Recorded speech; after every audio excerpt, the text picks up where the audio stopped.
Mukarramin, para bapak, para saudara, para sahabat, para sadis, semuanya para tokoh masyarakat yang sangat kami hormati dan dimuliakan oleh Allah Subhanahu wa taala. Khusus akhirnya bila Mukarram Ustaz Sari Sultan di SPD, Mukarram Ustaz Mahfud, juga Bapak Ketua RT 01 Kelurahan Ahmadin, dan juga para orang tua yang lainnya.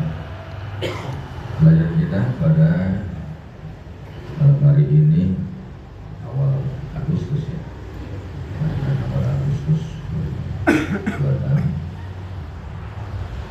masih ada darsul asyiru bis sholati, kelanjutan yang kemarin. Ya, kalau bahasa lain sekarang udah itu. Bismillahirrahmanirrahim. Wa yajibu 'alal murtadi qada'us sholati ija aslama bi annahu bil islami iltizamu dzalika fala tasqutu anhu birriddati fala tazibu 'ala sabi wa man zala aqluhu bi jununin aw ilma'in bima sahha min qawli sallallahu alaihi wasallam rubiyal qalamu an sabi hatta yablugha wa anin naimi hatta yastayqadha wa anil majnuni hatta yafiqa. Rawahu Abu Daud wa Nasa'i hadis hasan. Kemarin bahwa sudah kita ketahui tidak wajib bagi yang murtad qada sholat mengqada sholatnya. Wajib alal murtadi, wajib bagi setiap yang murtad qada sholati, yaitu mengqada sholat ija aslama, apabila dia kembali ke dalam ajaran agama Islam. Liannahu, karena sesungguhnya orang yang murtad ya, bil islami iltizamu dzalika. Karena yang murtad tadi terhadap agama Islam itu iltizam, masih termasuk terus ya, yalika, walaupun tadi dia itu murtad. Fala tasqutu, maka tidak gugur anhu, bagi orang yang murtad itu yang beragama Islam ya, anhu bagi muslim tadi berriddah itu walaupun dengan sebab murtad ya. Itu dari kemarin belum apa? Belum. Kemarin di majelis mana ya, saya lupa ya. Al-Barokah. Al-Barokah. Udah lanjut aja kan? Al-Barokah. Ya. Al-Barokah. Al-Barokah ya. Al-Barokah di mana? Al-Barokah majelisnya tadinya tafsir Yasin. Oh. Di gereja mana Suci ya. Ya, ini kitabnya.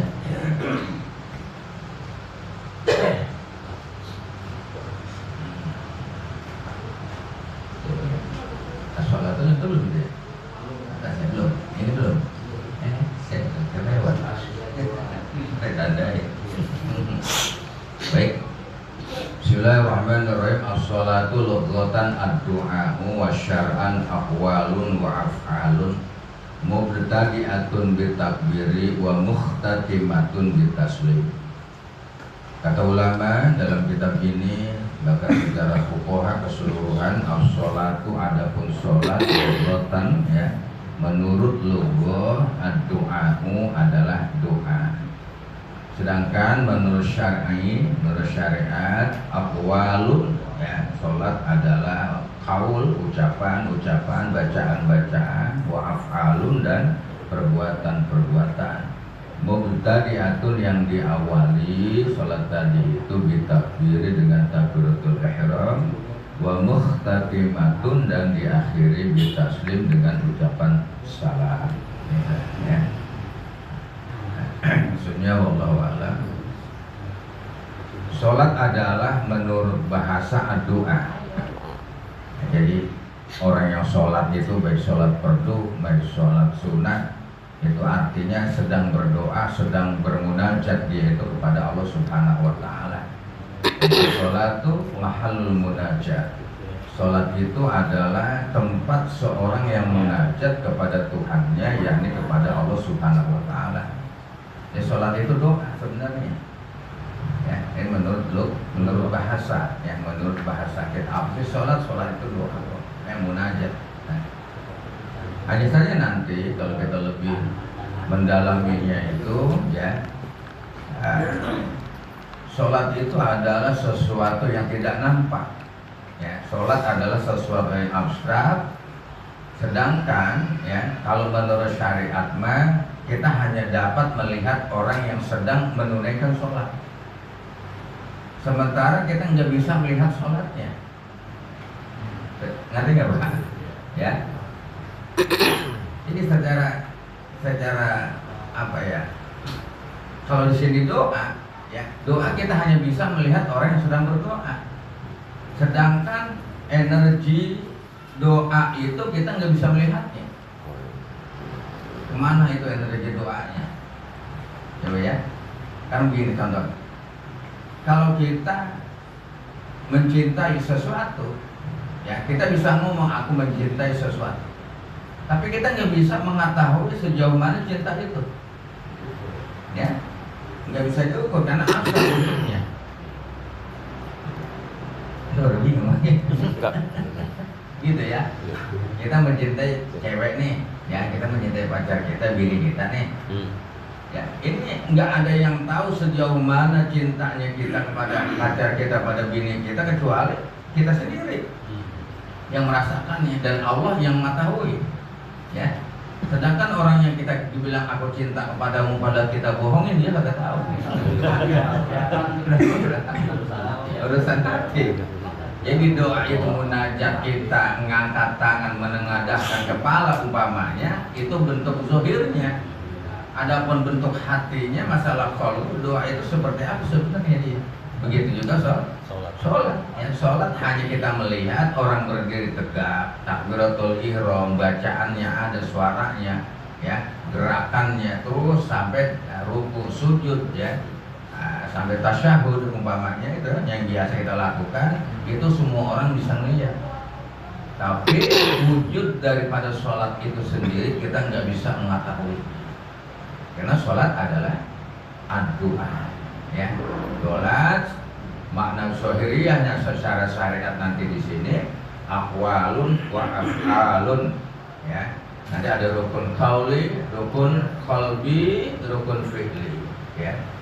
Jadi sholat itu adalah ada rukun qalbi, masuk pada rukun qalbi tadi masalah hati, niat kita bagaimana, ya. Yang kedua aqwalun, ucapan-ucapan, ya, yang merupakan rukun yang kita baca, takbiratul ihram, kemudian baca suratul Fatihah, kemudian baca tahiyat, ya, tasyahud tadi, dan diakhiri dengan ucapan salam.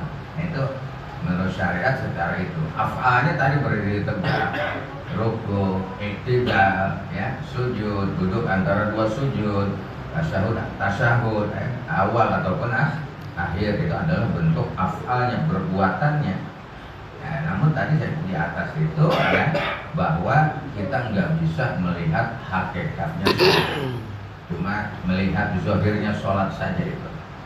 Ya, kita nggak tahu kenapa sih tong lu nangis mulu, kita nggak tahu. Ya, tahunya cuma nangis. Kita nggak tahu apa maksudnya itu nangis. Ya, paham ya? Ya. Yang bisa dipahami gitu. Nah, karenanya nanti, ya, orang yang sholat itu begini. Kalau kita mustaqbilal kiblat, menghadap kiblat, Ka'bah sebagai kiblat kita di penjuru dunia, seluruh orang yang sholat itu menghadap Ka'bah sebagai alat pemersatu. Ya, adapun orang yang keder mah boleh ngadep mana aja.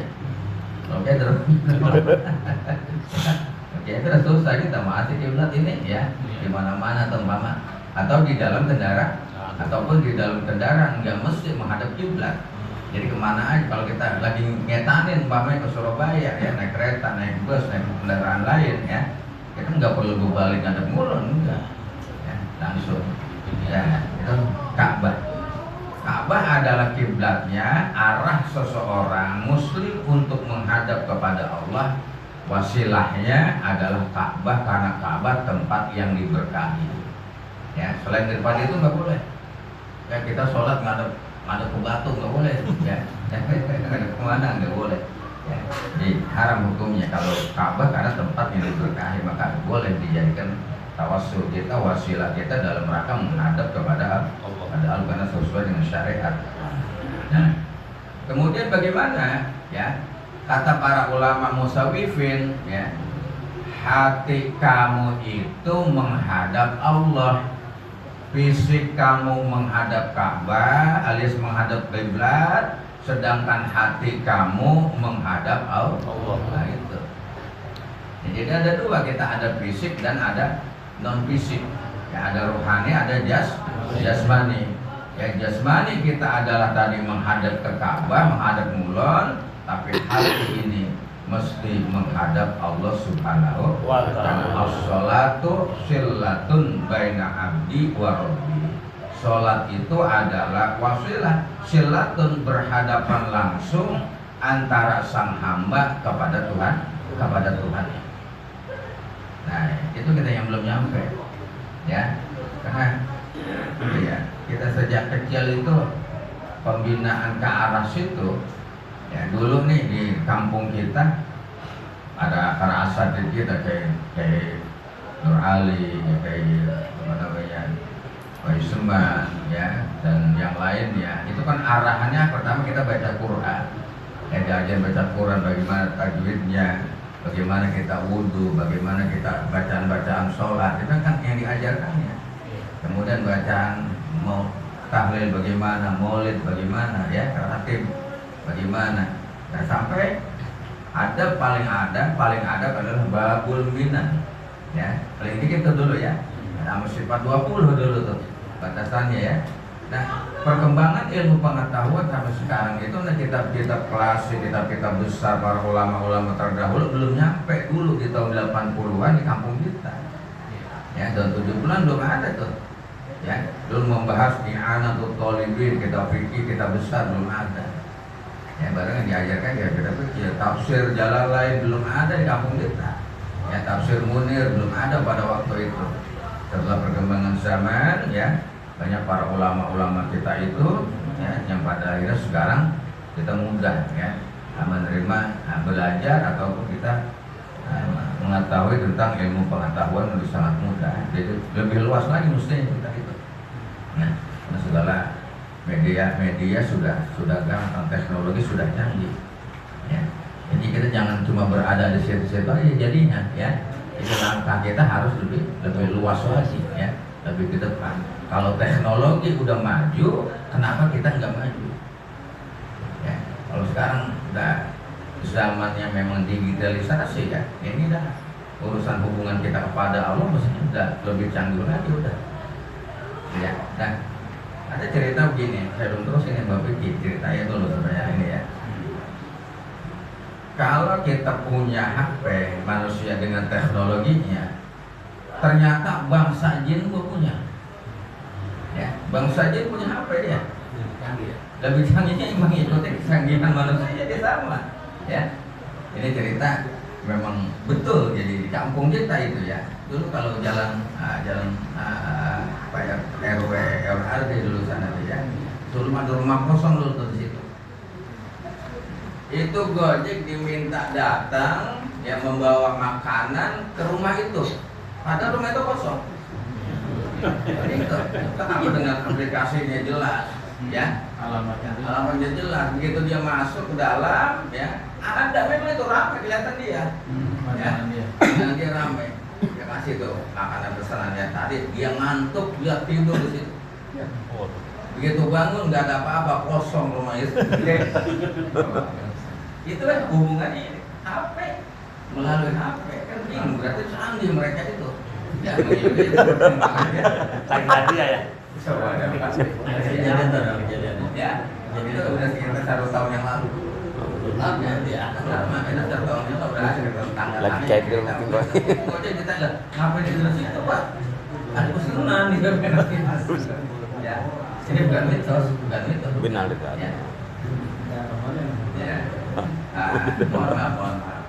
Dulu ketika saya diminta menolong atau mendoakan seorang yang kesurupan lah bahasa kita, ya. Orang kesurupan. Yang di rumahnya itu mungkin ada makhluk-makhluk memang ya, ada makhluk-makhluk yang kita nggak tahu, kita emang nggak ngerti. Seterusnya kita baca doa aja, boleh metur, siapa semua ya di rumahnya itu ya. Begitu saya pulang kita jam 11:30, kan saya bawa HP. Begitu saya klik itu HP, ada suara tawa dia. Ya Pak, tawanya. Ih, kita diusir gitu ngomongnya. Saya kaget lah. Apa ini ya? Begitu saya cari lagi nggak ada udah. Itu tadi mereka juga tahu ya komunikasi manusia itu udah semakin yang makanya kita jangan ketinggalan tadi. Berarti pengalaman pribadi. 12.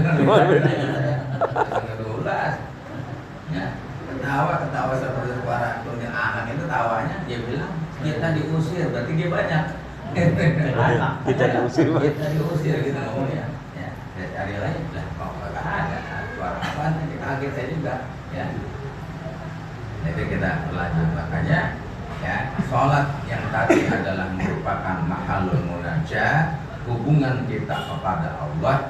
Hendaknya kita mulai belajar bagaimana cara komunikasi kita yang benar kepada Allah. Ya, di hati kita komunikasi yang justru yang benar. Kalau kita baca Al-Fatihah, Alhamdulillahi Rabbil Alamin. Kita lihat kata ulama, al di lafaz alhamdu itu ada 3. Yang pertama alif lam alhamdu, ya kan asalnya hamidah. Hamdun atau hamdan, ya. Apabila diawali dengan alif lam, maka bentuk tanwin menjadi hilang. Asalnya hamdun jadi alhamdu. Gitu ya, karena ada alif diawali oleh alif lam. Alif lam yang pertama ini litaksis. Atau litaksis itu hanya pujian hanya untuk Allah. Udah gak ada lagi. Orang memuji alhamdulillah hanya untuk Allah. Yang kedua lamnya lil milki. Ya, ini alhamdulillah hanya milik Allah. Gak ada yang lain lagi. Kecuali nanti pelajaran selanjutnya ada pujian terhadap makhluk gitu ya. Nah ini litaksis lam lil milki, kemudian lam lil tahqiq, hak hanya untuk Allah. Jadi kita baca enggak sembarangan lafaz alhamdulillah, sudah 3 pujian kita kepada Allah ya. Bahkan tidak ada yang mampu memuji Allah secara sempurna. Dia bisa. Karena Allah itu maha sempurna. Pujian kita itu hanya sekedar alhamdulillah wa syukurillah ala ni'amillah. Cuma sebatas itu ya. Hanya baginda Rasul yang mampu memuji Allah dengan sempurna. Karena baginda Nabi yang disempurnakan oleh Allah. Kalau kita nggak bisa sempurna, ya, makanya kita tanamkan bahwa pujian kita kepada Allah itu khusus, segala puji ya hanya untuk Allah Rabbil Alamin, yang menguasai seluruh alam, yang menguasai seluruh alam, Tuhan seluruh alam. Ar-Rahmanir Rahim, sifatnya adalah maha pengasih lagi maha penyayang. Tuhan Allah menguasai seluruh alam, yang Ar-Rahman Ar-Rahim, sangat kasih dan sayangnya. Bagaimana Allah nggak sayang sama kita? Ya, makanya coba. Ini sholat ini pada hakikatnya bukan punya kita. Kita bisa ibadah, kita bisa sholat, bangun di malam hari, itu bukan kita sebenarnya kemampuannya. Kalau Allah nggak berikan pertolongan, kita nggak bisa bangun pada di malam hari. Nggak bisa sholat 2 rakaat di malam hari, nggak bisa. Padahal badan kita sehat, ya, waktu ada, ya, bangun tuh malam tuh, ya, tapi kita nggak bisa sholat 2 rakaat. Kenapa? Karena tadi ya, gerakannya adalah merupakan rahmat dari Allah. Kita bacaan semuanya. Takbiratul ihram, Allahu Akbar, bacaan Fatihah semuanya itu adalah kalam zat yang maha suci, keluar dari lisan Nabi yang suci. Makanya bacanya yang benar. Ada yang jujur bacanya bahwa ini harus dimuliakan. Bismillah harus dimuliakan. Kenapa? Karena Bismillah ini adalah kalam Allah yang maha suci, keluar dari lisan baginda Nabi yang suci. Muliakan. Sholat adalah ajaran agama Allah melalui ajaran Rasulullah dan terus sampai sekarang. Muliakan itu sholat. Hormati itu sholat, agungkan, besarkan itu sholat. Jangan kita anggap remeh, jangan kita anggap biasa. Ini sangat mulia, ya, sangat mulia untuk setiap para hambanya di muka bumi ini. Nah, kalau kita sudah memuliakan itu, insya Allah kita dimuliakan oleh Allah. Nah, jadi, cara luguh tadi, gitu ya, cara apa? Mubtadi'atun diawali ditakbir dengan takbiratul ihram. Begitu takbiratul ihram kita sholat, itu sudah haram semuanya, Pak. Ya, haram duniawi, haram mudah. Nggak boleh makan, nggak boleh minum. Orang sholat udah haram semuanya. Nggak boleh bicara sama makhluk, nggak boleh. Ada orang datang, nggak boleh ngomong kita, nggak boleh nanya. Ya, hanya komunikasi kita hanya kepada Allah. Gitu ya, di saat sudah mulai takbiratul, makan nggak boleh, minum nggak boleh, bicara kepada makhluk udah nggak boleh, melakukan suatu pekerjaan selain pekerjaan sholat nggak boleh udah. Kenapa? Sudah takbiratul, takbir yang sudah diharamkan melakukan apapun selain sholat. Makanya jangan pakai larak diri kalau sholat. Ya, berdangak, ya. Nah, ini yang kita perhatikan, mulai kita perbaiki gitu ya, sedikit kita. Memang kita belum sempurna ya. Kita belajar makanya. Dan orang belajar itu selalu dimaafkan apabila ada salahnya.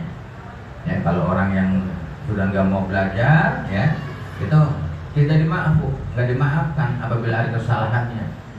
Kalau gini, itu anak nyebur, ya. Orang nyebur, anak masih belajar naik sepeda, belajar bawa motor, ya, belajar wajar dia nyebur tuh kesolokan ya, dan belum bisa, belum lancar, ya. Tapi kalau udah orang udah lincah pembalap makin nyebur juga, gitu, ya, nggak dimaklum gitu. Wa muhtatimatun bitaslimi, dan diakhiri sholat tadi itu bitaslim dengan mengucapkan assalam, ya, assalamualaikum, ya, assalamualaikum. Nah itu apabila nanti di dalam sholat kita itu sudah baca assalamu, maka batal sholatnya walaupun belum diteruskan alaikum, ya, baik sholat tuh. Maka tapi kaifiat itu kaifiat yang berbeda di antara pendapat para ulama, ya. Makanya kalau kita disempurnakan assalamu alaikum, ya, pengucapan assalam tadi taslim ini sudah termasuk assalamu, sudah batal sholat. Jadi jangan sampai kita lagi diri assalamualaikum gitu batal.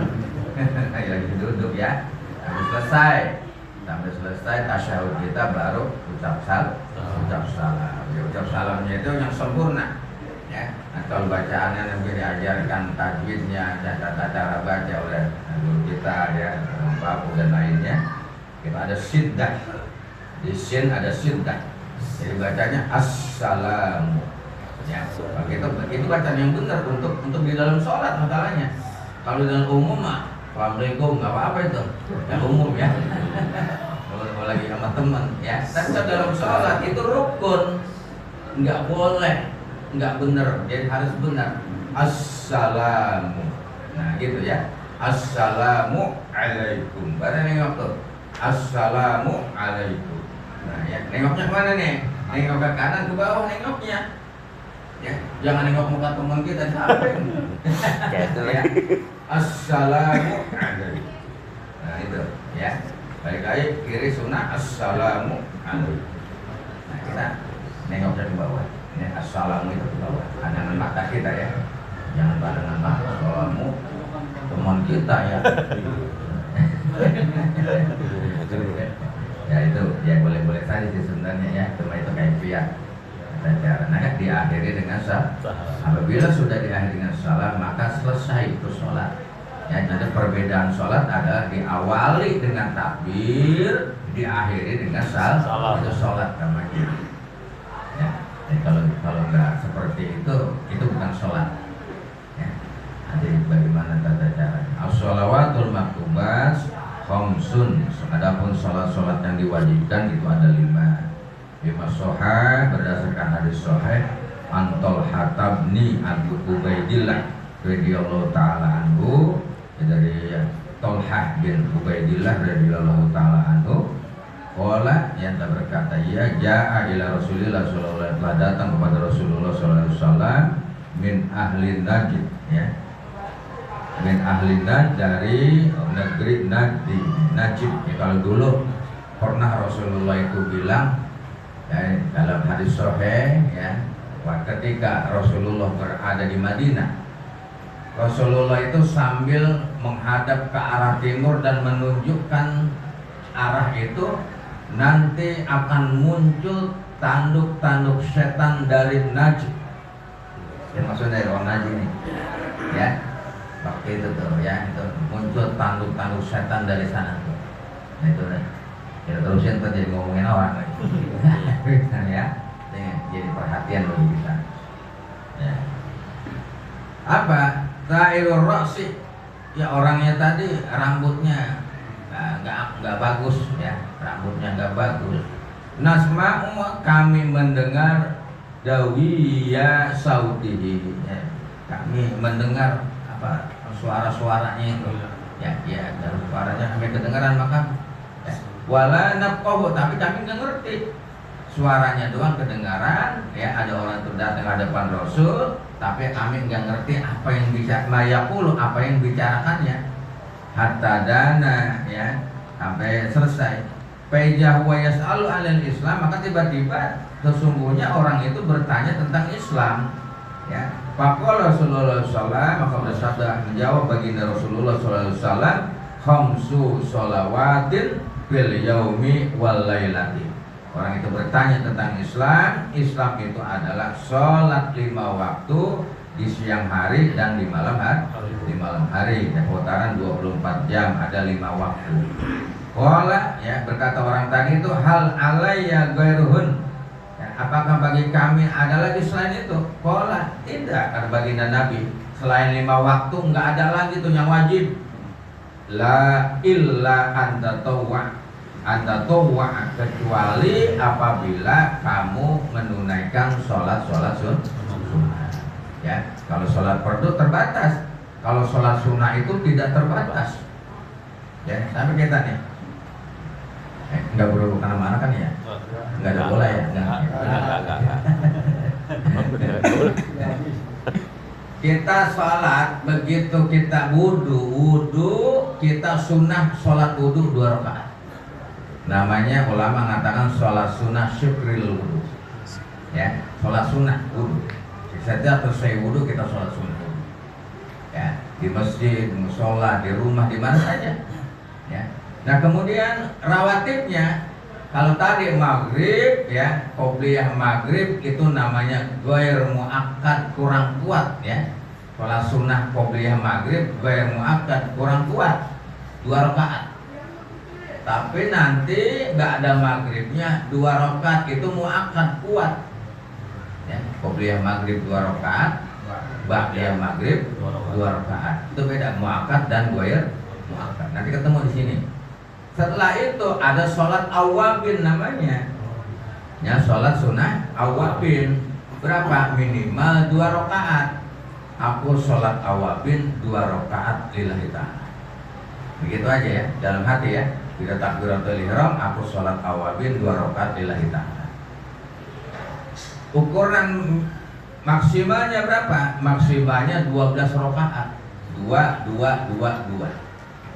Paling abdolnya 20 rakaat. Nah, 20 rakaat paling abdolnya. Maka kenapa? Sholat sunnah itu enggak terbatas. Cuma nanti ada batasannya itu. Kalau yang berkenaan dengan waktu sholatnya ada batasnya. Sholat yang nggak berkenaan dengan waktu tidak ada batasnya. Nah, itu kan minimal 2.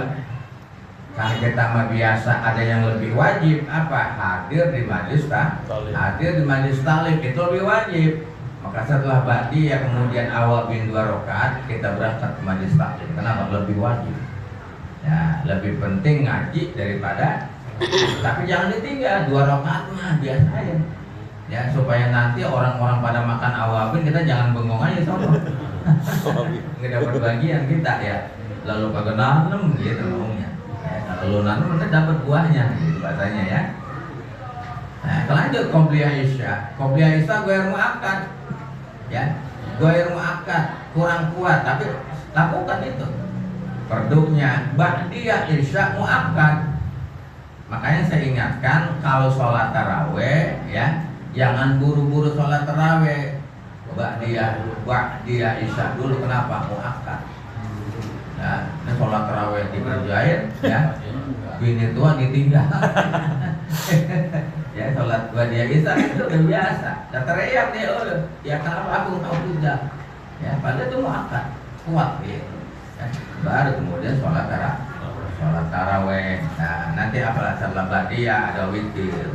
Panjang waktunya witir ya, dari setelah lepas sholat isya sampai terbit fajar. Panjang waktunya. Minimal 3 rakaat, 1 rakaat boleh, witir boleh. Ya, aku sholat witir 1 rakaat lillahi ta'ala, cuma makruh kata ulama. Ya, mestinya 3 minimal, 2, 1. Ya, 2, 1, 5, 7, 9, 11 batasnya sholat witir. Nah, itu 11 rakaat Pak. Ya, 11 batas. Kalau yang tidak 3, yang penting biasa, ya biasanya 11 kali-kalinya sampai kasuhan ya 3 terus rutin terus 3. Nah malamnya apa? Tahajud ya, sholatul lail, sholat tasbih, sholat taubat, sholat to'at, sholat hajat, sholat mutlak. Nah, banyak sekali ya, enggak terbatas. Makanya terbagi pada subuh syuruk isyraq 2 rakaat. Setelah isyraq ada sholat duha. Setelah sholat duha ada awabin lagi seperti tadi, minimal 2 rakaat, maksimalnya 20 rakaat. Ya. Dan johar, qobliyah johar 4 rakaat. Ya, itu ada muakkad dan ghair muakkad.